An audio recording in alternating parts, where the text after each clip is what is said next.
Critics agree, this game is hard. My comment section and inbox also agree that this game can be hard to run if your PC is not up to spec, and while practice and patience might help you deal with the difficulty, what do you do when you're already at the lowest settings and the game is giving you trouble?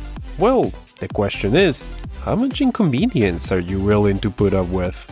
Welcome to the LowSpecGamer, where we figure out how to get acceptable performance on modern games and systems under the minimum requirements by all means possible, sometimes with complicated sacrifices.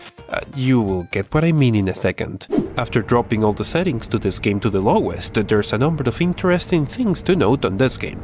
Let's start with volumetric effects. While stuff like volumetric lighting is already disabled on the lowest settings, there's a fog effect that covers a lot of the maps in the game, but this can be disabled. The configuration file for this game is in the app data folder as shown on screen or in the description, and the variable volumetric effect quality can be set to disable. The visual difference is very obvious in certain scenes. The low quality distant geometry of the castle is now fully exposed for everyone to see, and this can provide a couple of extra frames of performance without too much downside.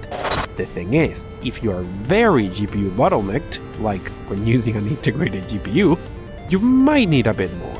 Let's talk about shadows. On the lowest settings, the shadows are dramatically reduced in resolutions, but they're still there. This is interesting because as far as I can tell, this game uses the same engine as Dark Souls 3, which could disable shadows, and sure enough, if you go to the configuration file, you can still set the shadow quality variable to disable those completely.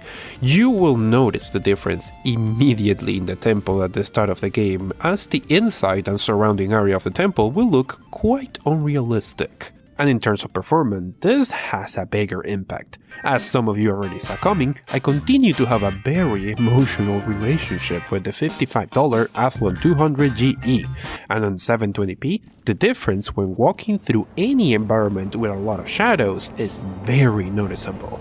But before you run out and use this, it causes some issues. Before getting into that, let me talk really quickly about resolution. Just like Dark Souls 3, if you add a resolution to your custom resolutions in your GPU's control panel, it shows up on the game's menu as long as it is over 800 by 600. This is good for custom 16 by 9 resolutions like 960 by 540, with one issue.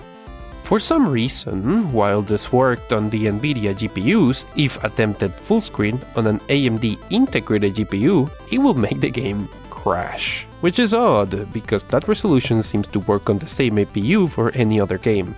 The solution was simple. Set the game to windowed and set 960 by 540 in the window resolution of the configuration file, and then, to make it full screen, there's a program called Borderless Gaming that expands that window to cover the whole screen. I will link the program in the description, and while Borderless Gaming has failed in the past for games like Overwatch, it seems to work fine for Sekiro. So, run the game, add it to the list, and enjoy it in full screen low resolution. Easy. We have shadows, and at a low resolution, I was curious to see if this game will work on the integrated Vega 3 GPU on the Athlon 200 GE. One of the things that makes this game hard is just how tricky the timing of the parries can be, which is a bit more difficult if the FPS is fluctuating constantly, but the real problem is the crashes. You see, with the shadows disabled, the game tends to crash when loading a map again. This means that 9 out of 10 times, when you die or when you teleport to a statue, the game will crash back to the desktop. This is a problem, one that does not seem to be solvable as long as shadows are disabled, and this is a game where you die a lot, especially on the bosses. So in order to see if I will be able to make this video at all, I decided to do a small experiment. Lady Butterfly is a boss on this game that I had not ever defeated. Her fight is very heavy on tricky time parries, and she occasionally summons enemies for even lower performance. Would I be able to defeat her for the first time on the setup, with the game crashing every time I lose? I moved the game install to a cheap SSD so it will boot back faster on every crash, and stream my attempts at this here on YouTube. Needless to say, I'm not good at this game in the first place, so this was a problem. And I'm dead. Okay, never mind that. I was doing so well. I was doing so well. I was doing so well.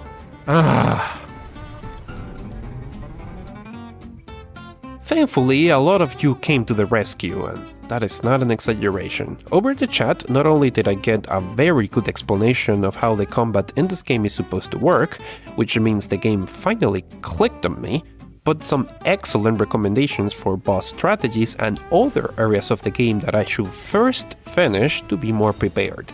With that information and hours of off-camera practice, I returned for a second stream the next day. Yes!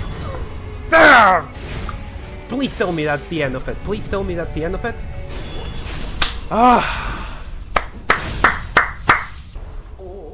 First attempt! First attempt!